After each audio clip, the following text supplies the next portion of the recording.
నమస్కారం. Welcome to Suman TV. నేను గీతాంజలి. అందరికీ వినాయక చవితి శుభాకాంక్షలండి. ఎప్పుడెప్పుడు ఆ గణపతిని ఆరాధిద్దామా, ఎప్పుడెప్పుడు వ్రతం చేసుకుందామా, ఆ గణపతి అనుగ్రహం పొందుదామా అని మనలో చాలా మందికి ఉంటుంది. భాద్రపద మాసం వస్తుందంటేనే చాలు ఆ గణపతిని ఎప్పుడు పూజిద్దామా, ఎలా ఎంత వైభవంగా స్వామిని కొలుచుకుందామా అని చూస్తూ ఉంటాం కదా. కానీ దాని వెనుకే ఇంకా కొన్ని సందేహాలు కూడా చాలా మందికి ఉంటాయండి. విగ్రహం కొనే దగ్గర నుంచి నిమజ్జనం వరకు కూడా మనకి ప్రతి విషయంలోనూ చిన్న చిన్న ధర్మ సందేహాలు అనేవి ఉంటాయి. ఎవరిని అడగాలి, ఎలా అవి మనకి తీరతాయి అనేది ఎప్పుడూ అలానే ఉండిపోతూ ఉంటాయి. కానీ అందరిని దృష్టిలో పెట్టుకొని సర్వసాధారణంగా వినాయక చవితి విషయంలో మనకు వచ్చేటువంటి సందేహాలన్నీ కూడా నివృత్తి చేయాలని నాకు అనిపించింది. ఈ సంకల్పం నేను తీసుకున్నాను ఈసారి. అందుకే ప్రత్యేకంగా ఒక వీడియో మీకోసం అంటూ ఏర్పాటు చేశాం. ఏంటంటే మీకు నాకు అందరికి వచ్చేటువంటి సందేహాలు ఇవి నివృత్తి చేయాలంటే ఒక మహా వ్యక్తి ఉండాలి కదా. వారే బ్రహ్మశ్రీ నందిబట్ల శ్రీహరి శర్మ గారు. వారు ప్రముఖ జ్యోతిష్యులు. సుమన్ టీవీ ప్రేక్షకులకు వారిని ప్రత్యేకంగా పరిచయం చేయాల్సిన అవసరం లేదు. ఎందుకంటే ఎన్నో పూజా విషయాల్లో కావచ్చు, ఏమైనా దైవికంగా ఉన్నటువంటి ఏ విషయాలైనా ఇట్టే ఆయన నివృత్తి చేస్తారున్న సందేహాలన్నింటినీ. అలాగే నేను కూడా వినాయక చవితి విషయంలో మనందరికీ కలిగేటువంటి సందేహాలు నివృత్తి చేయండి అని అడిగితే తప్పకుండా వాటన్నిటికీ సమాధానం ఇస్తానన్నారు. మరి మీ తరపున నేను గురువు గారి ముందు కొన్ని ప్రశ్నలు ఉంచుతున్నాను. అవన్నీ తెలుసుకుని ఆ సందేహాలు నివృత్తి చేసుకుని చక్కగా ప్రశాంతంగా ఆ వినాయక వ్రతాన్ని ఆచరించండి, స్వామి అనుగ్రహాన్ని పొందండి. ఇక ఆలస్యం ఎందుకు, గురువుగారితో మాట్లాడదాం. నమస్కారం గురువుగారు. వాగర్థావివ సంపృక్తౌ వాగర్థ ప్రతిపత్తయే జగతః పితరౌ వందే పార్వతీ పరమేశ్వరౌ సదాశివ సమారంభాం శంకరాచార్య మధ్యమాం అస్మదాచార్య పర్యంతం వందే గురు పరంపరాం ఆదిత్యాయ చ సోమాయ మంగళాయ బుధాయ చ గురు శుక్ర శనిభ్యశ్చ రాహవే కేతవే నమః. శృంగేరి జగద్గురు పీఠాధిపతులకి, కంచి పీఠాధిపతులకి నమస్కారములు తెలియజేసుకుంటూ కార్యక్రమాన్ని ప్రారంభిద్దాం. గురువుగారు, మా అందరికి ఎన్నో సందేహాలండి. వినాయక చవితి అనగానే పూజనైతే చేసుకోగలుగుతాం, కానీ ఆ చిన్న చిన్న సందేహాలు కూడా నివృత్తి అయితే ఇంకా ప్రశాంతంగా వ్రతాన్ని ఆచరించుకోగలుగుతాము. ముందు అసలు 6వ తారీఖా 7వ తారీఖా ఎప్పుడు అసలు వినాయక చవితి చేసుకోవాలి? ఎందుకంటే చవితి 2 రోజులు ఉన్నట్టుగా ఉంది. శుక్రవారం ఉంది, అలాగే శనివారం కూడా ఉంది. ఎప్పుడు ఆచరించాలి, ఏ సమయాన్ని చూసుకోవాలి, ప్రత్యేకంగా ముహూర్తం అంటూ ఏమన్నా ఉంటుందా వ్రతాన్ని ఆచరించడానికి? ఇక్కడ ప్రధానంగా చాలా మందికి వచ్చేటువంటి సందేహం ఏనమ్మా, అవును. రోజంతా ఉంటుంది కదా, మరి ఉదయాన్నే చేసుకోవాలా, మధ్యాహ్నం చేసుకోవాలా? సాధారణంగా మంటపాల్లో అయితే సాయంత్రం పూట చేసుకుంటుంటారు. కాబట్టి ఏ సమయంలో పూజ చేసుకుంటే చాలా మంచిది? అయితే ఎప్పటిలాగానే ప్రతి పండుగల్లో వచ్చేటువంటి చిన్నపాటి కాస్త అభ్యంతరాలు ఏంటంటే 2 సార్లు 2 రోజులు ఉంది కదా చవితి, మరి ఎప్పుడు చేసుకోవాలి? ఈసారి కూడా అదే సందేహం సందిగ్ధత వచ్చింది. శుక్రవారం మధ్యాహ్నం 3 గంటల తర్వాత చవితి తిథి వస్తుంది. అంటే 2 రోజులు వచ్చినట్టే, 2 రోజులు చవితి తిథి ఉంటుంది. కానీ ఏ రోజున పండుగ చేసుకోవాలంటే మనకు ధర్మశాస్త్రాన్ని అనుసరించి వ్రతాలకి, నోములకి, కొన్ని పండుగలకు సంబంధించి సూర్యోదయ ప్రమాణాన్ని అనుసరించి సూర్యోదయ సమయానికి ఏ తిథి ఉంటుందో ఆ రోజున ఆ తిథిగా భావించుకోవాలి. కాబట్టి శనివారం రోజున సూర్యోదయానికి చవితి తిథి ఉంది కాబట్టి వినాయక చవితి శనివారం నాడే మనము చేసుకోవాలి, అంటే 7వ తారీఖు రోజున. కాబట్టి శుక్రవారం చవితి వచ్చింది కదా అని అంటే ఆ సమయం చేసుకోవడానికి వీలు కాదు. కాబట్టి శనివారం నాడే చేసుకోవాలి. అయితే ఈ శనివారం నాడే ఏ సమయంలో చేసుకోవాలంటే ఒక్కొక్క పండుగకి సంబంధించి శివరాత్రి అయితే రాత్రిపూట, జన్మాష్టమి రాత్రిపూట, అలాగే కొన్ని పండుగలు దీపావళి రాత్రిపూట, ఇలా కొన్ని పండుగలు రాత్రిపూట చేసుకునే ఉంటాయి.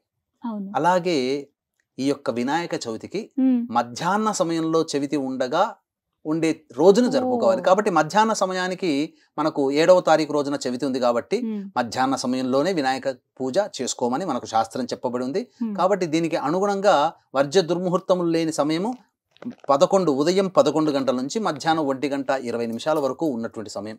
కాబట్టి ఆ ఇంట్లో గనక చేసుకునేటట్టయితే ఉదయం 11 గంటల నుంచి 1:20 మధ్య కాలంలో చేసుకోవాలి.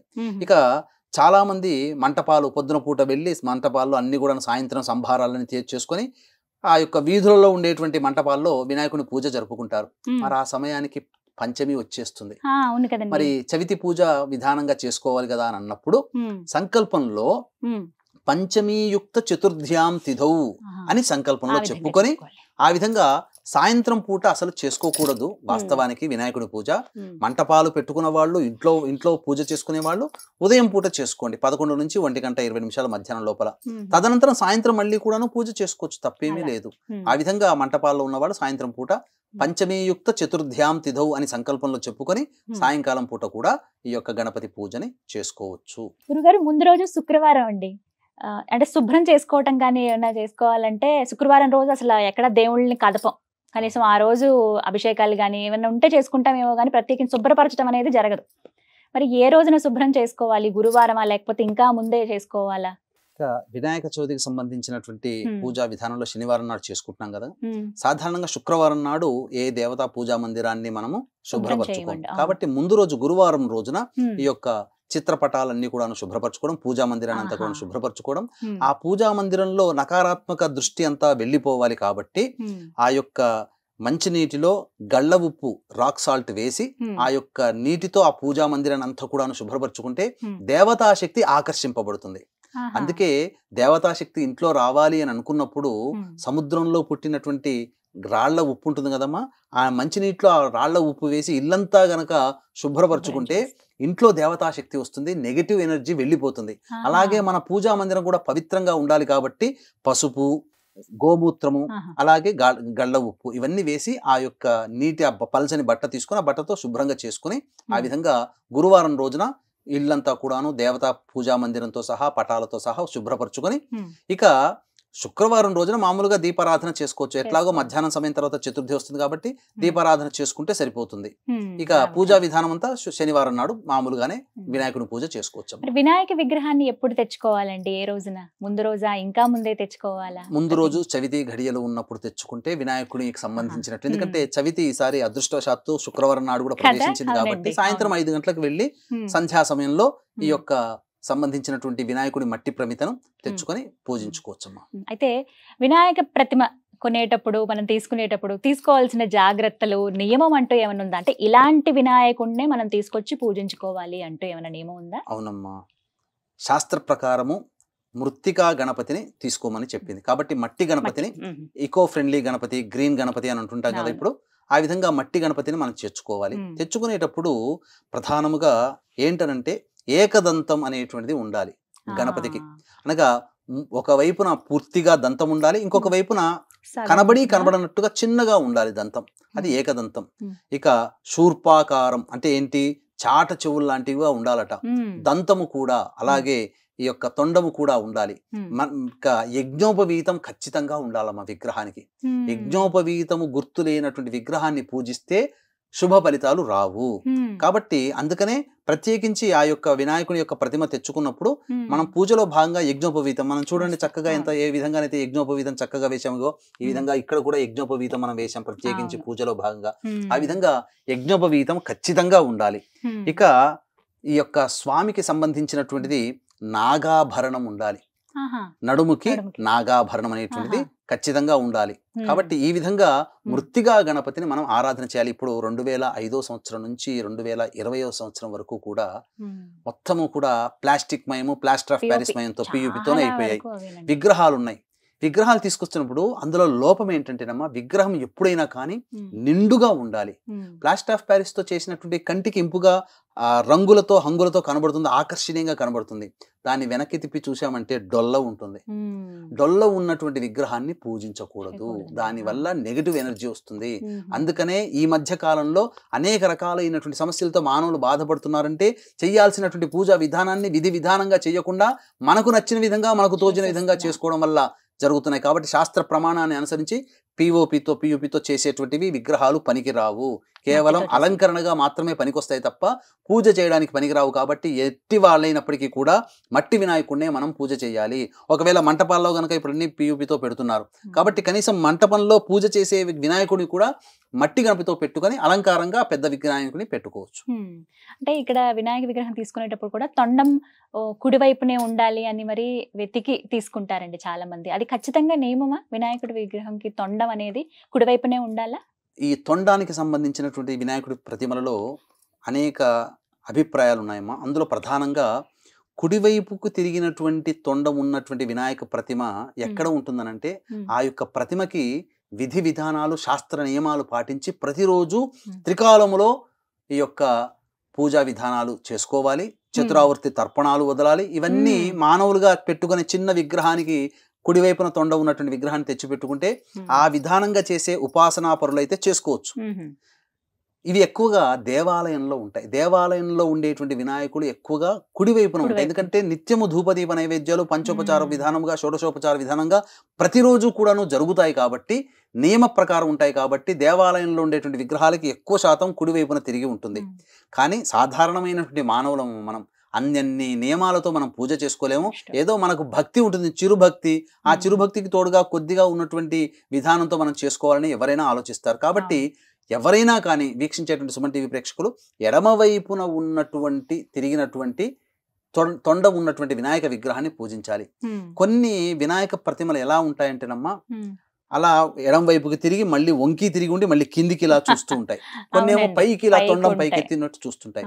ఇవన్నీ కూడా పైకి ఉన్నటువంటి తొండం ఉన్నటువంటి వినాయకుని యొక్క విగ్రహం వలన తపోనిష్టలో ఉంటాడు వినాయకుడు. ఆ సూచిక కిందగా ఉన్నటువంటి తొండం కిందగా జారినట్టుగా ఉంటుంది, ఇట్లా వంకి తిరిగి.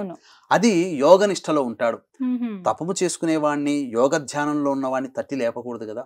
మరి దేవత ఆ విధంగా యోగనిష్టలో తపోనిష్టలో ఉన్నప్పుడు మనం పూజ చేసి పిలిపించామంటే అతనికి యోగానికి తపోగానికి భంగం కలిగించిన వాళ్ళం అవుతాం. ఆ విధంగా దేవతాగ్రహానికి గురి అవుతాం. కాబట్టి తొండము పైకి ఉన్నటువంటి విగ్రహం కానీ, కిందకి ఇలా చూస్తున్నటువంటి అధోముఖంలో ఉన్నటువంటి విగ్రహం కానీ, తొండము ఉన్నటువంటి విగ్రహాన్ని తీసుకోకూడదు, పూజ చేయకూడదు. ఇది పూజనీయము కాదు. కేవలం సాధారణమైనటువంటి మనం పూజ చేసేటువంటిది తొండము ఎడమ వైపున తిరిగి ఉన్నటువంటి విధానంగా పూజ చేసుకోవాలమ్మా. అలాగే చాలా మందికి ఆనవాయితీ ఉంటుందండి, పాలవెల్లి కడుతూ ఉంటారు.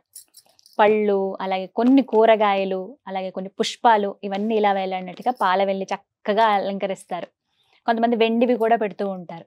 అంటే పాలవెల్లి ఖచ్చితంగా వినాయక పూజ చేసుకునేటప్పుడు పెట్టాలా, నియమం అంటూ ఉందా? అలాగా పాలవెల్లికి అనేటువంటి ఒక సూచనమ్మ సృష్టికి అనేటువంటి సూచనగా భావించాలి మనం. ఎందుకనంటే సృష్టికర్త అయినటువంటి బ్రహ్మ సృష్టిని ప్రారంభించేసాడట తనకు తోచిన విధంగా. కానీ ఎంత ప్రయత్నం చేసినా సృష్టి కార్యం జరగట్లేదు. చివరికి ఆలోచించగా నేను గణపతి పూజ చేయకుండా నేను సృష్టిని ప్రారంభించాను కదా అని చెప్పి తప్పు తెలుసుకుని గణపతిని పూజించి అప్పుడు గణపతి యొక్క అనుగ్రహాన్ని పొందాడు. గణపతి అకార ఉకార మకార స్వరూపమైనటువంటి ఓంకార రూపంలో దర్శనమిచ్చి, గజముఖముతో దర్శనమిచ్చి సృష్టి కార్యం చేయడానికి అనుజ్ఞ ఇచ్చి నిర్విఘ్నంగా కొనసాగమని ఆశీర్వదించాడట. ఆ విధంగా సృష్టి ప్రారంభించాడు ఆ బ్రహ్మదేవుడు గణపతి యొక్క అనుగ్రహంతో. కాబట్టి సృష్టికి మూలము బ్రహ్మ అనుకుంటాము. ఆ బ్రహ్మ సృష్టి చేయడానికే కారణం ఈ యొక్క గణపతి అనుగ్రహం. కాబట్టి ఈ సృష్టి అనేటువంటిది కూడా 4 దిక్కుల్లో వ్యాపించి ఉంది. కాబట్టి ఈ 4 దిక్కులకి సూచికగా పాలవెల్లి కడతాం. చతురస్రాకారంగా ఉంటుంది.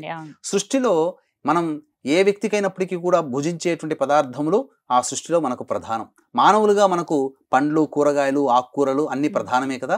ఆ విధంగా మనకు భుజింపడానికి అనువుగా ఉండేటువంటి పదార్థములన్నీ కూడా ఆ సృష్టిలో భాగముగా అనే భావనతో ఆ యొక్క పాలవెల్లికి పండ్లు, ఆకుకూరలు, కాయగూరలు, పుష్పములు ఇవన్నీ కూడాను అల్లికగా పెట్టి ఆ గణపతి విగ్రహానికి పైన ఆచ్ఛాదనగా ఈ యొక్క పాలవెల్లిని కడతారు. అంటే సృష్టికి మూలం నీవేనయ్యా, ఈ సృష్టి అంతా నీ వల్లనే జరిగిందనేటువంటి ఒక భావంతో మనం చెప్పుకునేటువంటి భావమే ఈ యొక్క పాలవెల్లి అనేటువంటిది. కాబట్టి సృష్టికి ఆద్యంతానికి కూడాను మూలము. పైగా ఇక్కడ ఒకటేంటనంటే బ్రహ్మ గురించి ఘోరమైనటువంటి తపస్సు చేసి బ్రహ్మ వరప్రసాదంతో చాలా మంది అజేయముగా వరం పొందారు కదా.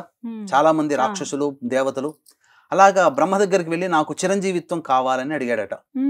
అడిగినప్పుడు పరశురాముడు దగ్గర ఉన్నటువంటి పక్కన ఉన్నటువంటి పరశురాముడు వారించి బ్రహ్మకు ఉపాయం చెప్పాడు. అప్పుడు ఎంతైనా బ్రహ్మ ఇష్టమైనటువంటి వాడు కదా గణపతి. ఎందుకంటే తన తండ్రి విష్ణు భగవానుడు, విష్ణు భగవానుడి యొక్క సోదరుని యొక్క కొడుకు ఈ యొక్క సంబంధించినటువంటి వినాయకుడు.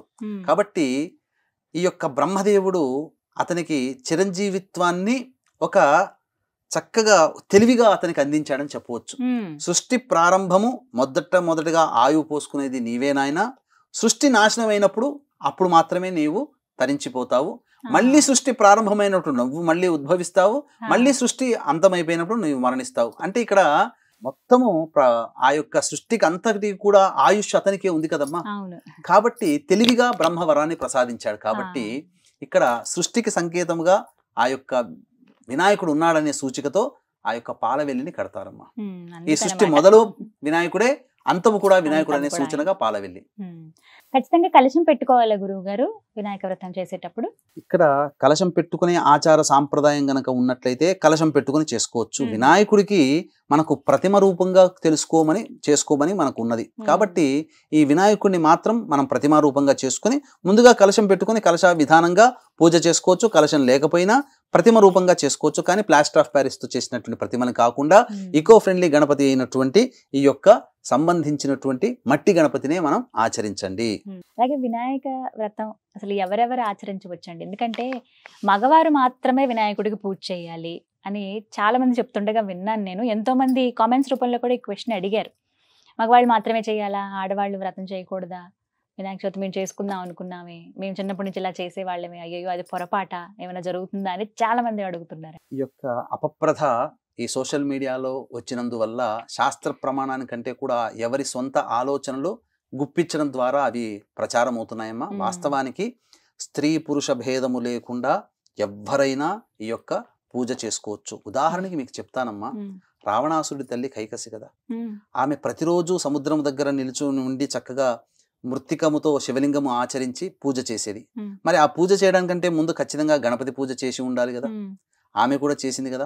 రాముల వారి తల్లి అయినటువంటి కౌసల్యాదేవి, సుమిత్రాదేవి, కైకయి ఇవందరూ కూడా దేవతా పూజలు చేసిన వాళ్ళే.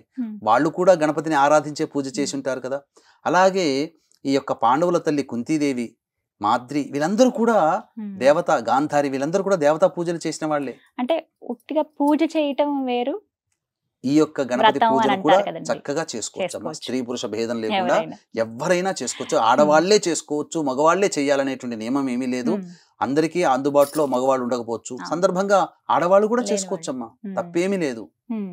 అలాగే ఇంకో కొన్ని సందేహాలు ఏమిటంటే, సూతకం ఉన్న వాళ్ళు అసలు వినాయక వ్రతం ఆచరించవచ్చా, చేసుకోవచ్చా, చేయకూడదా పూజ అని అడుగుతూ ఉంటారండి. సూతకము, దీంట్లో సూతకం అనేటంటే సరికి ఒకప్పుడు ధర్మ ప్రకారము చక్కగా జరిగేది. ఏటి సూతకము అనేటువంటి వాళ్ళు అంటే తనని కన్ని పెంచినటువంటి తల్లిదండ్రులు చనిపోతే ఆ తల్లిదండ్రుల జ్ఞాపకార్థం వారిని తలుచుకుంటూ ఒక సంవత్సరం పాటైనా కానీ ఆ నియమాన్ని పాటించాలి. కాబట్టి కర్మ చేసినటువంటి కొడుకు మాత్రమే, ఆ కొడుకు కుటుంబము మాత్రమే ఈ యొక్క ఏటి సూతకంలో భాగమవుతారు. కాబట్టి అటువంటి కొడుకుల కుటుంబాలు మాత్రమే ఈ యొక్క పూజము, వ్రతములు, నోములు ఇవన్నీ కూడాను చేసుకోకూడదు. అందులో భాగంగా వరసిద్ధి వినాయక పూజ కూడా ఏటి సూతకంలో తండ్రి చనిపోయి సంవత్సరం కానటువంటి వాళ్ళు, పిల్లలు ఎవరు కూడా ఆ యొక్క పూజలు అనేటువంటివి చేయకూడదు. చాలా మంది ఏం చేస్తున్నారంటే తండ్రి చనిపోయిన తర్వాత తండ్రికి తోబుట్టువులైనటువంటి అన్నదమ్ములు, ఆ అన్నదమ్ముల కుటుంబంలో పిల్లలు కూడా పూజలు చేసుకోరు. ఇది ఎక్కడా శాస్త్రంలో చెప్పబడలేదు.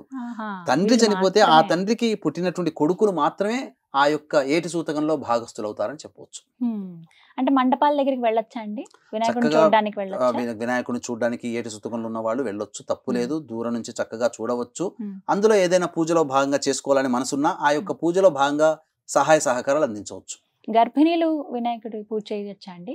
గర్భిణీలకు సంబంధించి చూసుకున్నట్లయితే కొన్ని మత గ్రంథాల ప్రకారం 5వ నెల పడగానే గర్భిణీ సూతకం, పురిటి సూతకం ప్రారంభమవుతుంది. కొన్ని మత గ్రంథాల ప్రకారం, అనగా ధర్మ గ్రంథాలు, మత గ్రంథాలను కంటే ధర్మ గ్రంథాలను సబబు. కొన్ని ధర్మ గ్రంథాల ప్రకారం 7వ నెల పడిన తర్వాత పురిటి సూతకం ప్రారంభమవుతుంది. కాబట్టి ఏదైనా కానీ యుక్తాయుక్త విచక్షణ వారి యొక్క ఆచారాన్ని బట్టి 5వ నెల పడినటువంటి వాళ్ళైనా 7వ నెల పడినటువంటి వాళ్ళైనా కానీ ఈ యొక్క గర్భిణీ స్త్రీలు పూజకి పనికిరారు. కాబట్టి పక్కన భర్తని కూర్చోబెట్టైనా, పిల్లల్ని కూర్చోబెట్టైనా ఈ యొక్క వినాయకుని పూజ చేయించుకోవచ్చమ్మా, దూరం నుంచి చూడవచ్చు.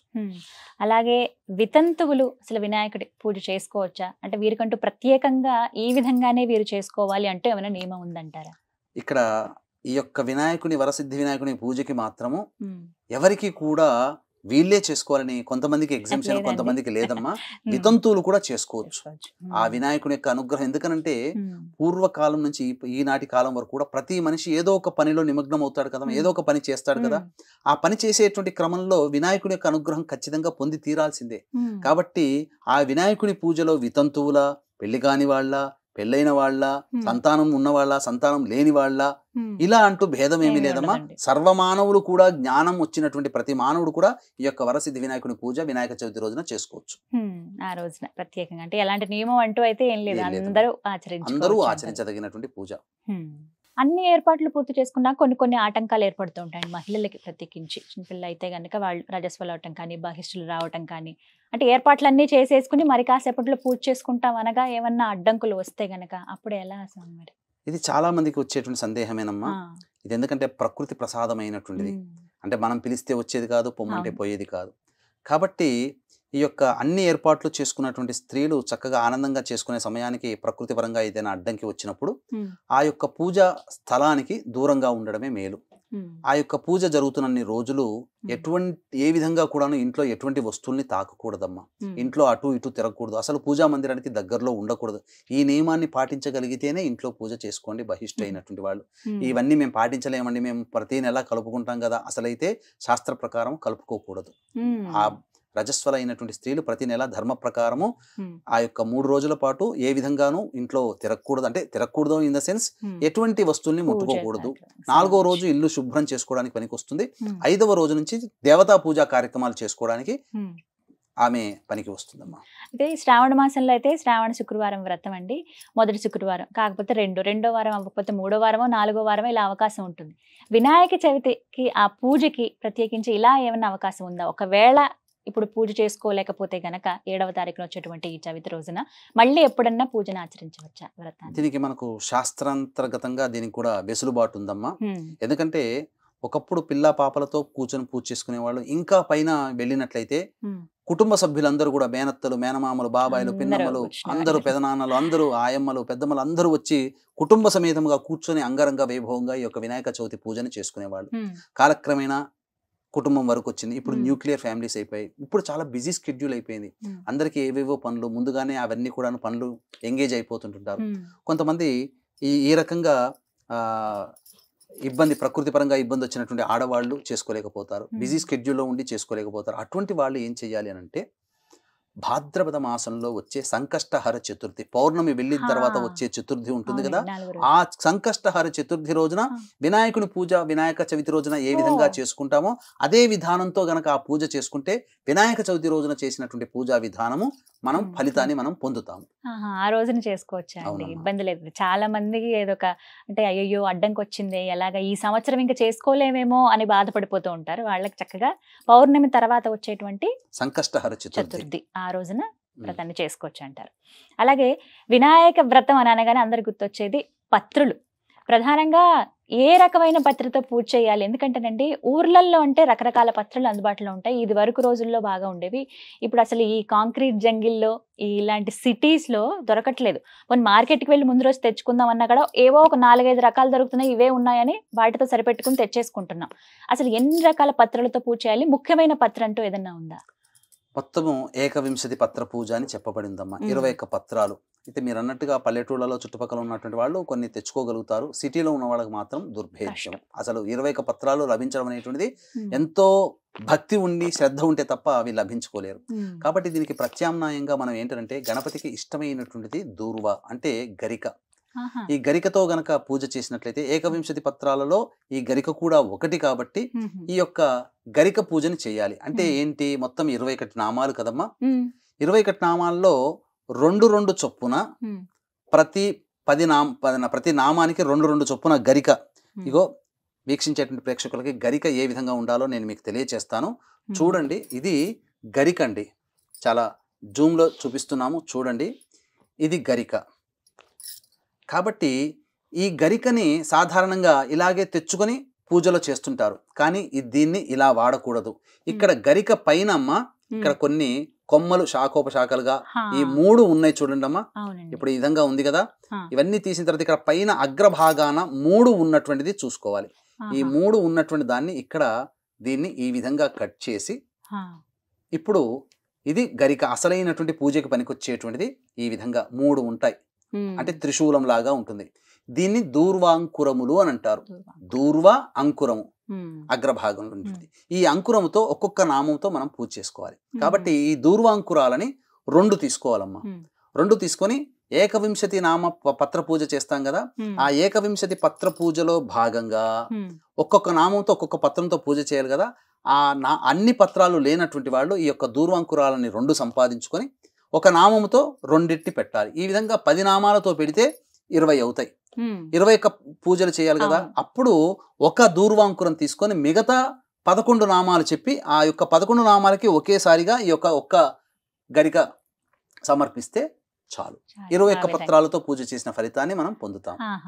ఎందుకంటే గరిక అంత ప్రత్యేకం వినాయకుడికి? వినాయకుడికి గరిక చాలా ప్రీతికరం అమ్మ. ఏంటనంటే ఇది మనకు దీనికి సంబంధించినటువంటి గాథ గనక చూసినట్లయితే, యముడి యొక్క కుమారుడు అనలాసురుడు రాక్షస ప్రవృత్తి చేత బ్రహ్మవర ప్రసాదితంతో ఒక గొప్ప వరాన్ని పొందాడు. తాను ఎక్కడ ఉంటే అక్కడ ఆ యొక్క ప్రదేశం అంతా దగ్ధమైపోవాలి అని చెప్పి వరం పొందాడు. ఆ విధంగా అగ్నిని తన శరీరంలో నిక్షిప్తం చేసుకున్నాడు. కాబట్టి ముల్లోకాలని కూడాను క్షోభింప చేస్తుంటే వరమిచ్చినటువంటి బ్రహ్మ దగ్గరికి వెళ్ళారు దేవతలంతా. నీవు ఇచ్చిన వర ప్రభావం ఇదంతా జరిగిందనంటే ఈశ్వరుని దగ్గరికి వెళ్దాం, ఆయనే మనకు దారి చూపుతానగా ఈశ్వరుని దగ్గరికి వెళ్ళగానే ఈశ్వరుడు వినాయకుడిని పురమాయించాడు, ఆ అనలాసుని సంహరించరా అని చెప్పి. ఆ అనలాసునితో యుద్ధం చేశాడు. కొన్ని ఏళ్ల పాటు యుద్ధం చేసిన అనలాసురుడి యొక్క ప్రభావం తగ్గలేదు. ఇంతకింతకే శక్తివంతుడు అవుతుంటే అప్పుడు ఆ వినాయకుడు ఆ అనలాసురుని ఒక్క ఉదిరిన ఒక ఉండగా చుట్టేసేసి మింగేసేసాడట. మింగేస్తే అగ్నిస్వరూపం కదా అనలాసురుడు. కడుపులోకి వెళ్ళిన తర్వాత మంట, ఇప్పుడు మనము అసిడిటీ, కడుపు మంట ఎలా అవుతుంటున్నామో అలా వినాయకుడు కడుపు మంటతో బాధపడుతుంటుంటే దేవతా వైద్యులందరూ కూడా ఎన్నో రకాలైనటువంటి ప్రయత్నాలు చేసి తగ్గించాలని చూశారు. అంతటా ఏం చేసినా ప్రయోజనం లేదు. అంతటా పార్వతీదేవి యొక్క ఆజ్ఞానుసారము ఈ యొక్క దూర్వములు అంటే గరిక పోచలతో ఆ యొక్క వినాయకుడి బొజ్జనంతా నింపారట. నింపేసరికి ఈ గరికలో ఉన్నటువంటి మహత్యం వల్ల ఆ గణపతికి ఉన్నటువంటి అగ్నిమాంద్యము, ఆ యొక్క కడుపు ఉన్నటువంటి మంట ఇవన్నీ తగ్గిపోయాయట. అంతటా తనకు ఎవరైనా మనం ఇబ్బందుల్లో ఉన్నప్పుడు మనల్ని కాపాడారనుకోండి, మనం కృతజ్ఞతాపూర్వకంగా ఏదన్నా బహుమతి ఇస్తాం కదా.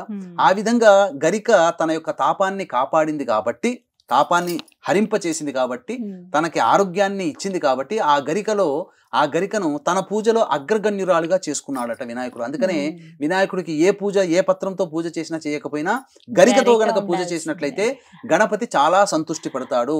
కాబట్టి తాపములు తీర్చినటువంటిది గరిక కాబట్టి మన తాపములు తీర్చడానికి వినాయకుడు ముందుంటాడు. మన తాపం అంటే కోరికలు కాబట్టి మన ఏ కోరిక ఉందో గణపతిని దూర్వంతో పూజ చేయడం ద్వారా ఆ యొక్క గణపతి యొక్క అనుగ్రహాన్ని మనం పొందుతామని చెప్పవచ్చు. అందుకే ప్రత్యేకం చాలా గరిక మాలలు వేస్తూ ఉంటారు, గరికతో ఖచ్చితంగా పూజ చేస్తారు ఆ గణపతికి. అదనమాట అసలు కథ. అలాగే ఎన్ని రోజుల పాటు చేయాలండి పూజ? ఎందుకంటే నిమజ్జనం ఒక రోజులో చేసేస్తారు కొంతమంది 3 రోజులు ఉంచుతారు గణపతిని ఇంట్లోనే. 5 రోజులు చక్కగా చేస్తూ ఉంటారు. కొంతమంది నవరాత్రులు చేస్తారు, కొంతమంది 11 రోజులు ఇలా చేస్తారు. అసలు ఎన్ని రోజులు పూజించాలి గణపతిని?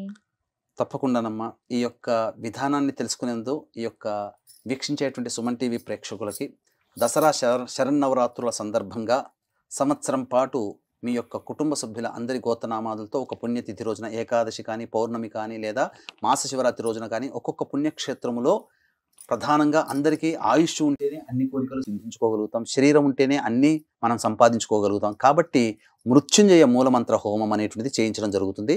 గండదోషములు, అపమృత్యు భయదోషాలు నివారణ అవుతాయి. ఇక వృషభ, మిథున, కర్కాటక, సింహతుల, వృశ్చిక, మకర, కుంభమీన రాశుల్లో జన్మించినటువంటి వారికి శనిదోష నివారణ హోమాది కార్యక్రమాలు, అలాగే ఈ యొక్క ఏ మనిషికైనా కానీ విద్య, వివాహ, ఉద్యోగ, దాంపత్య, సంతాన, అనారోగ్య సమస్యలే బాధిస్తూ ఉంటుంటాయి. కాబట్టి ఆ యొక్క సమస్యల నివారణార్థమే 18 రకాల హోమాదులు అతి సామాన్య మానవుడు కూడా పాల్గొనే విధంగా చేయించడం జరుగుతుంది. ప్రతి నెల మీ గోత్రనామాదులతో జరుగుతాయి. ప్రతి నెల జరిగిన కార్యక్రమం జరిగిన తర్వాత వీడియో లింక్ మీకు పంపించడం జరుగుతుంది. ఈ విధంగా ఒక సంవత్సరం పాటు జరుగుతుంది. కాబట్టి ఈ సంవత్సరం పాటు జరిగేటువంటి కార్యక్రమంలో భాగస్థులయ్యే వాళ్ళు ఈ యొక్క కార్యక్రమ తదనంతరం కాంటాక్ట్ చేసి పూర్తి వివరాలు తెలుసుకోవచ్చు. ఇక మనం చర్చలో భాగంగా ఎన్ని రోజుల పాటు ఈ యొక్క పూజ చేసుకోవాలి అనేటువంటిది మనం చెప్పుకుంటున్నామమ్మా. ప్రధానంగా నవరాత్రి విధానంగా పూజ చేసుకోవాలని చెప్పి మనకు శాస్త్ర ప్రమాణం ఏదైనప్పటికీ కూడా నవరాత్రులు, వసంత నవరాత్రులు, దుర్గా నవరాత్రులు, శ్యామ నవరాత్రులు, వారాహి నవరాత్రులు, అలాగే 9 రాత్రులు కూడా గణపతిని పూజించే విధానం ఉంది. 9 రోజులు చేసుకోవచ్చు. లేని వాళ్ళు 7 రోజులు, లేని వాళ్ళు 5 రోజులు, ఇంకా లేని వాళ్ళు 3 రోజులు. కనీసం భక్తి శ్రద్ధ ఉన్నటువంటి వాళ్ళు ఒక్క రోజున ఆ వినాయక చవితి రోజునైనా కానీ పూజ చేసుకుని ఆ వినాయకుడిని నిమజ్జనం చేయవచ్చు. ఈ విధంగా అంటే వారి శక్తి కొలది ఎప్పుడైనా పర్వాలేదు. శక్తి, భక్తి, శ్రద్ధ ఈ 3 ఉండాలి. అంటే ఇప్పుడు 7వ తారీఖునండి, ఆ రోజు మధ్యాహ్నానికల్లా పూజ అయిపోతుంది సుమారుగా. ఇక సాయంత్రం ఆ రోజున కదిపేయచ్చా గణపతిని, ఒకవేళ ఒక్క రోజే ఉంచుదాం అనుకునే వాళ్ళైతే? పూజ అయిపోయిన తర్వాతనే వెంబడే ఉత్తిష్ట చెప్పేయచ్చమ్మా. సాయంత్రం వరకు చూడాల్సిన పని లేదు. పూజ చేసుకున్న తర్వాత ఒక్కరోజు కనుక పూజ చేసుకునే వాళ్ళు ఆ పూజ చేసుకోగానే ధూపదీప నైవేద్యాలు అన్ని కూడాను పునః పూజ అవన్నీ చేసిన తర్వాత మళ్ళీ గణపతికి నిమంత్రణ మంత్రం చెప్పి గణపతిని ఉద్వాసన చేయొచ్చు. లేకపోతే అంటే అలా చెప్పేసిన తర్వాత మండపాల్లో తీసుకెళ్లి పెట్టేయచ్చు. అలాగే ఆ రోజున పొరపాటున చందమామను చూస్తే పరిస్థితి ఏంటండి, ఏం చెయ్యాలి అసలు? ఇక్కడ ప్రధానంగా చందమామను చూసేటువంటి ఈ యొక్క విధానం కేవలం ఒక్క గణపతికి మాత్రమే ఉందమ్మా. కాబట్టి ఇక్కడ వీక్షించేటువంటి ప్రేక్షకులు గమనించాల్సిన అంశం ఏంటంటే, చవితి తిథి 2 రోజులు వచ్చింది. మరి మొదటి రోజు శుక్రవారం నాడు చూడకూడదా, శనివారం నాడు చూడకూడదా అని అంటుంటారు. చాలా మందికి ఉండేటువంటి తెలిసి అయితే ఎలాగో చూడము, వ్రతాన్ని ఆచరించుకుంటే వెంటనే అక్షంతలు అసలు ఎంత భయం అంటే నీలాపనిందాలు పాలైపోతామేమో అని భయపడతాం. శ్రీకృష్ణుల వారికే తప్పలేదమ్మా, మనం ఎంతటి వాళ్ళం. మరి ఎలా అండి, మీరు అన్నది నాకు ఇప్పుడు గుర్తొచ్చింది, నిజమే కదా, ముందు రోజు కూడా చవితి. కాబట్టి వీక్షించేటువంటి ప్రేక్షకులు పోయిందేమీ లేదండి. శుక్రవారం రోజున కూడా చూడకూడదు ఆ యొక్క చంద్ర భగవాను.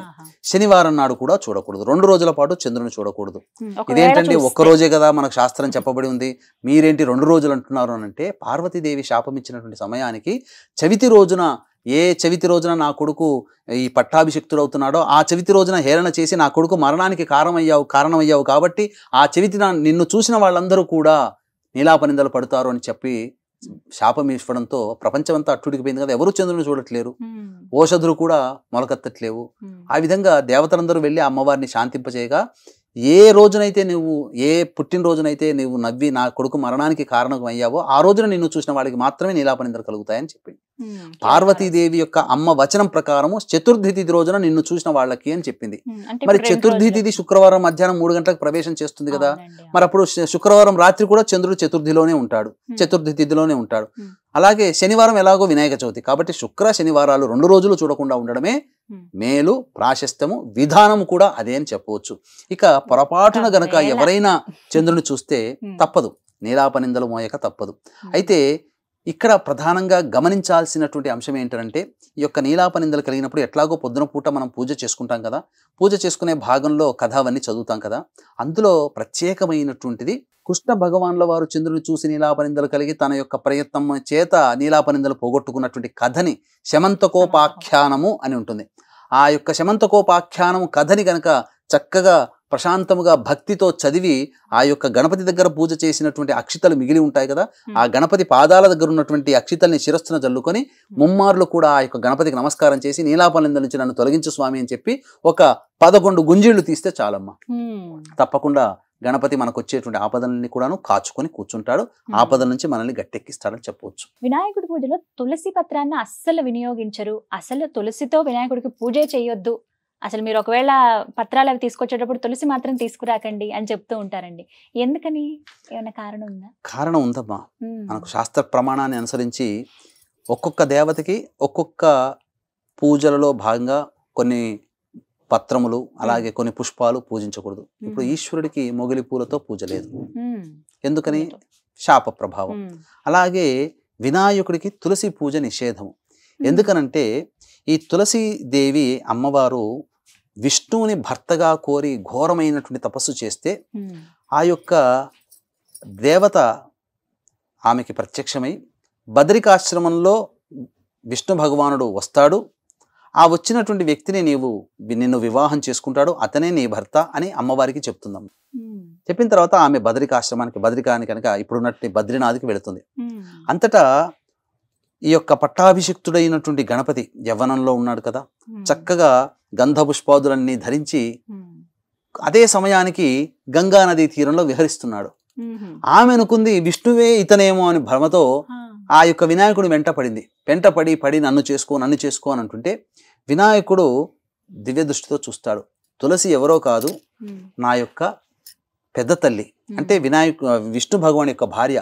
కాబట్టి నేను నిన్ను వివాహం చేసుకోనమ్మా, తగదమ్మా, ఇది సంబంధం కాదమ్మా, నీవు తల్లి లాంటి దానివన్నా కూడా ఆ దేవత ప్రత్యక్షమే చెప్పింది, నన్ను పరీక్షిస్తున్నాడేమో, విష్ణువే పరీక్షిస్తున్నాడేమో భావన పెట్టుకొని పదే అడగసాగింది.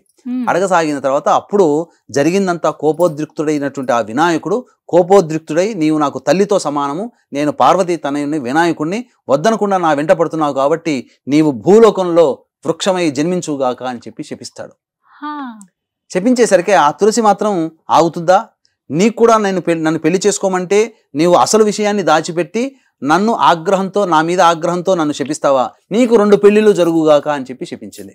కాబట్టి ఇది సముచితమే అని చెప్పవచ్చు. ఆ విధంగా తులసి మాత భూలోకంలో తులసి వృక్షంగా జన్మించడం, ఆ యొక్క విష్ణువుని పూజలో ప్రతిరోజు విష్ణు యొక్క మెడలో తులసి మాల ఉంటుంది. ఎక్కడ వినాయకుడు, ఎక్కడ వెంకటేశ్వర స్వామి ఉన్నా, కృష్ణుడి యొక్క అవతారం అయినా, విష్ణు రూపమైనటువంటి ఏ రకమైనటువంటి అవతార మూర్తిలోనైనా ప్రధానంగా తులసి దళంతో పూజ చేస్తారు. అలా ఆ విధంగా తులసి విష్ణు భగవాన్ని వరించింది. ఇక్కడ ఒకటి సందేహం సబబేనమ్మా. ఎందుకనంటే తులసి తల్లితో సమానం. దేవుని వినాయకుని పూజలో భాగంగా తల్లి అయినటువంటి ఎక్కడైనా తల్లి కొడుకుని పూజిస్తుందా? కాబట్టి ఆ విధంగా సముచిత న్యాయమైన చెప్పవచ్చు. ఆ విధంగా తులసి ఈ యొక్క వినాయకుని పూజలో అర్హురాలు కాదు. కానీ వినాయక చవితిలో మాత్రం 21 పత్రాలలో భాగంగా మహత్యము కలిగినటువంటి తులసి కాబట్టి ఆ తులసిని మాత్రం వినాయక చవితి రోజున మాత్రం పూజలో భాగంగా చేయొచ్చని మనకు శాస్త్రవచనం చెప్పబడింది. ఆ రోజున వరకు పూజించవచ్చు వినాయక చవితిలో భాగంగా మాత్రమే. అంతేనమ్మా. ప్రత్యేకంగా తులసితో పూజ చేయకూడదు. 21 పత్రాలలో భాగంగా పూజ చేయవచ్చు. అలా మాత్రమే. అందరికీ వచ్చేటువంటి సందేహం నైవేద్యాల విషయంలో. అసలు ఎన్ని నైవేద్యాలు ఆ బొజ్జ గణపయ్యకి నివేదన చేయాలి అని? 9 అంటారు కొంతమంది, 11 అంటారు కొంతమంది, లేదు 21 ఖచ్చితంగా నైవేద్యాలు చేయాల్సిందే అని అంటూ ఉంటారు. ఎన్ని నైవేద్యాలు పెట్టాలండి? సరే, నైవేద్యం విషయంకి వచ్చేసరికి మనకు గణేష పురాణాన్ని అనుసరించి నైవేద్యము పెట్టవలసినటువంటిది ఒకే ఒక్క నైవేద్యము మోదకాలు. మోదకాలు మాత్రమే నైవేద్యం. కానీ చాలా మందికి తెలిసినటువంటిది ఏంటంటే ఉండ్రాళ్లే మోదకాలేమో అని అనుకుంటారు. అది వేరు, ఇది వేరు. మనకు మోదకాలు అనేటువంటివి, మోదకాలు ఇవి చేసుకోవచ్చునమ్మా. చక్కగా ఆవు నేతిలో వేయించాలి, నూనెలో వేయించకూడదు. వేయించినవి ఆవు నేతిలో వేయించినటువంటి మోదకాలనే ఆ యొక్క వినాయకుడికి నైవేద్యంగా పెట్టాలి. చాలా మంది 21 రకాల నైవేద్యాలు, 16 రకాల నైవేద్యాలు, 11 రకాల నైవేద్యాలు, 9 రకాల నైవేద్యాలు, 5 రకాల నైవేద్యాలు పెడుతుంటుంటారు. కానీ మోదకాలు మాత్రమే పెట్టమని ఉన్నది. అయితే మీ యొక్క శక్తిని అనుసరించి, మీ యొక్క భక్తిని అనుసరించి, శ్రద్ధను అనుసరించి బేసి సంఖ్యలో ఎన్ని రకాల నైవేద్యాలైనా కానీ స్వహస్తములతో చేసి ఈ యొక్క వినాయకుడికి నైవేద్యంగా పెట్టవచ్చునమ్మా. కానీ ప్రధానంగా అందరికీ శక్తి ఉంటుందా? ఉండదు. చాలా మంది బీదవాళ్ళు కూడా ఉంటారు కదమ్మా. వాళ్ళకి భక్తి ఉంటుంది, శ్రద్ధ ఉంటుంది, కానీ శక్తి ఉండదు. మరి అటువంటి వాళ్ళు ఏం చేయాలి? స్వయంగా చేసినటువంటి కొబ్బరి లడ్డూలు, బెల్లము కొబ్బరి కలిపినటువంటి లడ్డూలు నైవేద్యంగా పెట్టవచ్చు. లేదు, కనీసము బెల్లం ముద్దనైనా కానీ నైవేద్యంగా పెట్టినా ఆ గణపయ్య సంతోషపడతాడు. అందుకని ఇప్పటికీ కూడా యజ్ఞ యాగాది క్రతువులు చేసే సందర్భంలో భాగంగా వినాయకుడికి నైవేద్యం పెట్టేటప్పుడు పండ్లు పూల కంటే ముందుగా ఈ యొక్క గుడము అనగా బెల్లమును నైవేద్యంగా పెట్టి తదనంతరం మళ్ళీ కొబ్బరికాయలు, పండ్లు, పూలు నైవేద్యంగా పెడతారు. ఈ విధంగా చేయొచ్చు. కానీ బెల్లం నైవేద్యంగా పెట్టాలి. ఎందుకంటే ఏనుగుకి చెరుకు అంటే ప్రీతి. చెరుకు తోట ఎక్కడ వచ్చినా ధ్వంసం చేసేస్తుంది, తినేస్తుంది. ఆ చెరుకు రసముతో తయారైనటువంటి బెల్లమే ఆ యొక్క గణపతికి ఇష్టమైనటువంటిది. కొబ్బరి కూడా చాలా ఇష్టము. కాబట్టి కొబ్బరితో చేసినటువంటి బెల్లము కలిపినటువంటి నైవేద్యం కూడా పెట్టవచ్చు. మోదకాలు మాత్రము ఖచ్చితంగా ప్రధానంగా పెడితే ఆ గణపతి యొక్క అనుగ్రహం కలుగుతుందని చెప్పవచ్చమ్మా. గురుగారు, ఒక మాట అడగాలండి. స్వయంగా ఇంద్రుడే వచ్చి భూలోకంలో ఉన్నటువంటి శ్వేత గణపతిని పూజిస్తారు, ప్రత్యేకించి వినాయక చవితి రోజున అని నేను విన్నాను. ఇది ఎంతవరకు వాస్తవం? శ్వేత గణపతి అంటే అసలు ఎలా ఉంటారు, ఎక్కడున్నారు ఈ భూ ప్రపంచంలో? ఇది మనకు సృష్టి ప్రారంభంలోనే మనకు తెలుసు కదప్పా. అనేకంగా ఈ దేవతలు, రాక్షసులు వాళ్ళు అద్భుతమైనటువంటి వస్తువుని శోధించే క్రమంలో క్షీరసాగర మథనం చేస్తారు. వాళ్ళు ఎంతో ప్రయత్నం చేసినా ఏది లభించలేదు. అప్పుడు తెలుసుకుంది ఏంటంటే మనం గణపతి పూజ చేయకుండా క్షీరసాగర మథనం మొదలు పెట్టాము అని చెప్పి ఆలోచించేసి దేవతలు తమ యొక్క దైవ శక్తితో ఆ సముద్రం కదా అప్పటికప్పుడు ఏం దొరుకుతాయి, నురగ వస్తుంది కదా, ఆ నురగనంతా ఒక చోట చేర్చి గణపతి రూపముగా తయారు చేసి ఆ నురగ గణపతిని వాళ్ళు పూజ చేశారు. అటువంటి గణపతిని పూజ చేసినటువంటి ఫలితముగా లక్ష్మీదేవి, ఉచ్చైశ్రవము, పారిజాతము ఇలా అనేకమైనటువంటి దివ్య వస్తువులు వచ్చాయి. గణపతి అమ్మ ఇప్పటికీ ఉంది. ఈ నురగ గణపతిని ఏం చేశాడంటే ఇంద్రుడు స్వర్గానికి పట్టుకుని వెళ్ళి అక్కడ పూజ చేయడం ప్రారంభించాడు. అయితే ఈ యొక్క అహల్య స్వయంవరంలో ఆ అహల్యను చూసి మోహించినటువంటి ఇంద్రుడు తను కామరూపాన్ని ధరించి ఆ అహల్యని పొందుతాడు. అప్పుడు తప్పు తెలుసుకున్నటువంటి అహల్య గౌతములు ఇద్దరు కూడా బాధాతృప్త హృదయులై ఆ యొక్క శాపాన్ని ఇంద్రుడికి ఇస్తారు. ఆ శాప నివృత్తి కోసము భూలోకంలో ఉన్నటువంటి సమస్తమైనటువంటి శివాలయాలకి వెళ్ళి అర్చనాభిషేకాదులు జరుపుకోమని దేవతల గురువైనటువంటి బృహస్పతి సెలవిస్తాడు. ఈ విధంగా ఈ యొక్క కుంభకోణానికి 8 కిలోమీటర్ల దూరంలో ఉండేటువంటి తిలోవదాంచి అనేటువంటి ఊర్లో కపోతీశ్వరాలయం కాదు, కపర్ధీశ్వరాలయం అనేటువంటిది ఉంది. ఆ కపర్ధీశ్వరాలయ ప్రాంగణంలో ఇప్పటికీ కూడా ఆ యొక్క నురగ గణపతి విగ్రహం ఉందమ్మా. అయితే ఆ కపర్ధీశ్వరాలయానికి చేరుకోగానే ఆ యొక్క అభిషేకం చేసేటప్పుడు గణపతిని ఎక్కడ పెట్టకూడదు, ఎవరో ఒకరు పట్టుకోవాలి. ఎవరు దొరుకుతారా అన్నప్పుడు ఆ ఈశ్వరుడే బాలుడి రూపంలో వచ్చి ఆ విధంగా కనబడగానే ఆ ఇంద్రుడు వెళ్ళి ఆ బాలునికి నచ్చ చెప్పి ఆ యొక్క నురగ గణపతి విగ్రహాన్ని ఆయన చేతిలో పెట్టి నేను పూజ చేసుకొని వస్తాను, నీవు రక్షించు అనగా నేను 3 సార్లు నేను పిలుస్తాను, రాలేకపోతే నేను ఇక్కడే పెట్టేస్తాను అని అంటాడు. ఆ విధంగా పూజ చేసే సందర్భంలో నేను పూజ చేస్తుండగానే 3 సార్లు ఆ బాలుడు పిలుస్తాడు, రాలేకపోయేసరికి అక్కడే విగ్రహాన్ని పెట్టేసేస్తాడు. ఇక అది భూమిలో అంతర్భాగం అయిపోతుంది. తదనంతరం ఏమైపోయింది, ఆ యొక్క గణపతిని ఎన్నిసార్లు పెకిలించినా రాలేకపోతాడు. అప్పుడు అశరీరవాణి పలికితుంది ఏమనంటే, గణపతి ఇక్కడ ఉండదలుచుకున్నాడు కాబట్టే ఈ విధంగా ఈ యొక్క ప్రకృతి నియమం అయ్యింది, ధర్మం స్థిరమైపోయింది కాబట్టి నువ్వు దాని గురించి ఆలోచించగానే ఆ గణపతికి నమస్కారం చేసుకుని వెళ్ళిపోతాడు. ఇప్పటికీ కూడా కుంభకోణానికి 8 కిలోమీటర్ల దగ్గరలో ఉన్నటువంటి తిలోవలంచి గ్రామంలో కపర్ధీశ్వరాలయం దేవాలయంలో ప్రాంగణంలో ఉంది. ఆ యొక్క విగ్రహానికి ఎవరు కూడా అభిషేకము చెయ్యరు, కేవలం ఎవరూ ముట్టుకోరు, కేవలం పచ్చ కర్పూరాన్ని మాత్రమే జల్లుతారు. ప్రతి సంవత్సరం వినాయక చవితి రోజున ఇంద్రుడే స్వయంగా వచ్చి ఆ యొక్క కపర్ధీశ్వరాలయం ప్రాంగణంలో ఉన్నటువంటి శ్వేత గణపతి నురగ గణపతిని ఆ యొక్క గణపతిని పూజిస్తాడు. మనం దర్శించుకోవచ్చు. ఇప్పటికీ ఉంది, మన గూగుల్లో వెతికితే దొరుకుతుంది.